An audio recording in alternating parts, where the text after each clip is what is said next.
पुणे बेंगलुरू राष्ट्रीय महामार्गावर शिरोली पुलाजवळ पीर दर्ग्याजवळ अज्ञात वाहनाच्या धडकेत तरुण डॉक्टरचा जागीच मृत्यू झाल्याची दुर्घटना शनिवारी सकाळी सुमारे 9 वाजता घडली। डोळ्यांच्या उपचारासाठी आईला गावाहून बोलावून घेतलं होतं, मात्र नियतीने आई लेकाची भेट होण्याआधीच मुलाला हिरावून नेलं। पोलिसांकडून मिळालेल्या माहितीनुसार मृताचे नाव डॉक्टर प्रसाद दिनकर बुगडे, वय वर्ष 29, राहणार मलिग्रे, तालुका आजरा असे आहे। प्रसाद हा पुण्याहून मलिग्रे येथे दुचाकीने जात असताना पंचगंगा नदी परिसरातील पीर दर्ग्याजवळ अज्ञात ट्रकने त्याच्या दुचाकीस जोराची धडक दिली। या अपघातात तो जागीच ठार झाला। प्रसादच्या वडिलांचे 6 वर्षांपूर्वी निधन झालं असून त्याला 3 बहिणी आहेत।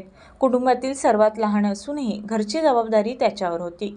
तो अभ्यासात हुशार होता। 10वी पर्यंतचे शिक्षण मलिग्रे येथे, 12वी गडिंग्लज येथे तर वैद्यकीय शिक्षण कवठे महाकाळ येथे पूर्ण केले।